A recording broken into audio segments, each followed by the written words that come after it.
When you're short of time but you feel like making something new, pockets are a great project to try. They're super fun to make and incredibly useful in our journaling pages. So in this week's video I'm making a sloping 3-tier pocket. I'll take you through it step by step so that you can make it too. Because this channel is all about you, helping you to enjoy your paper passion. And if crafting and journaling spreads make you happy, then hit the subscribe button and ring the little notification bell because I have lots more videos and ideas to come. And these are just a few of the spreads using pockets that I've shared here on my channel before. And today we're going to be making these sloping 3-tier pockets using plain paper to start with and then moving on to book pages. I'll take you through it step by step so that you can use your own supplies to make lots of these as well. So let's make one that opens from the right hand side to begin with, and I'm starting with just a plain piece of paper.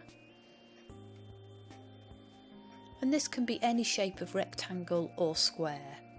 And the first thing I'm doing is folding it in half. And I'm just giving the edge a really crisp fold.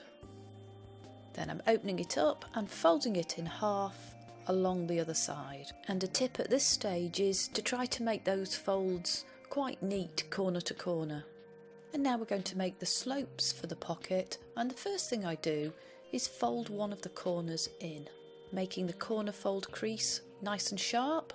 And let's call this the small fold, and this opposite side here will be the back of the pocket. Now I'm going to make a fold down here in the bottom right quadrant, and this time I'm folding more of the corner in, so let's call this the big fold. And when you're folding, what you want is a right angle at each of these corners like this. So that's small and big. And now I'm going to make a single cut down the middle here. So with a big pair of scissors I just make a cut on the fold. And now I'm going to create the pocket starting with the little fold. Folding it over, then folding that down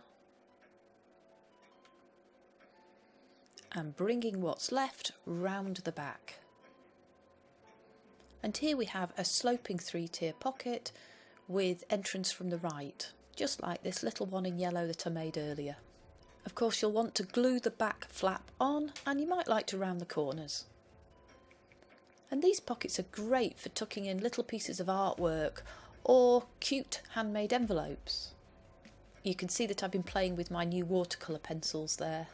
So now let's make one that opens from the left hand side, because that might be what you want for your journaling page. And we're starting with the really easy folds again, making those edges crisp. Folding in one direction and then in the other. And to make access from the left of the pocket, I need to make the small fold on the right of the piece of paper. So I'm making a small fold on the upper right quadrant. Again, remembering to keep those angles nice and square, making it neat. And now I'm making the large fold on the bottom left, so diagonally opposite. And just as I did before, I'm going to cut down the side, and it's the side with the small fold on it. It's just a little bit easier to see the fold if I turn it over here.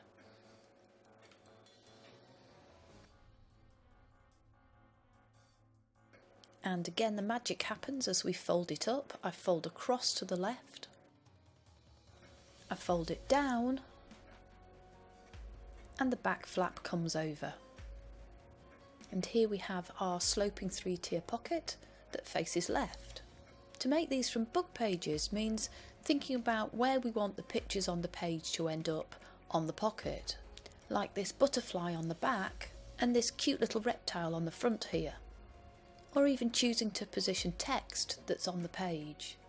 So I've got a couple of examples to show you how to do that. I chose this beautiful page from a botanical book, and I decided I wanted this butterfly to be on show when I've finished the pocket. And the rule to remember here is that the visible back wall of the pocket comes from the quadrant opposite the small fold. And here's the magical folding process.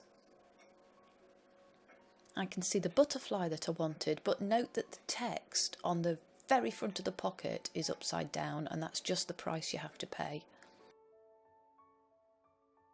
In this second worked example, I want access to the pocket from the left and this cute little reptile on the front. Whatever you want to see on the front of the pocket needs to be on the reverse side of the big fold.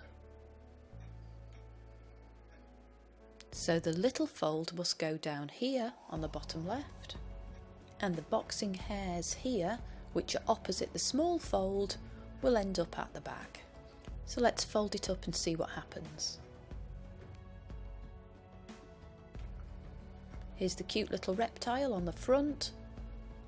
Access is from the left this time, and there you can see those boxing hairs upside down. I really think it's worth having a play making these. Have a go, because once you crack it, it's an awful lot of fun for your journals. And of course you might want to decorate your pockets.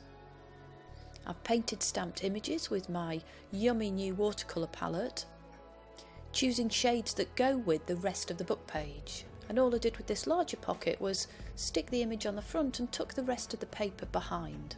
I chose an image that I thought went with this text at the back. Let me know if you're going to have a go at making these. Here's a few more ideas for decorating them. Here I've used just a little bit of scrapbook paper on the front, and then I've stamped and written on it. And on these two, that are just the mirror image of each other, I've decorated just the back wall here with scrapbook paper. On this one I've used some of my scraps to make a little flower on the front. I've added some washi on the back sloping tier. On this one I played with my watercolour paints before I folded it up to make life easier. On this one I added washi tape at the bottom and took it round the back to make the openings just a little bit stronger. And some little diddy ones made from a French dictionary. How you decorate is totally up to you, but I know you can have a lot of fun making these. If you've enjoyed this process of making pockets for your journals, then hit the subscribe button and ring the little notification bell, and come back next week where we'll be doing a bit more journaling and having fun.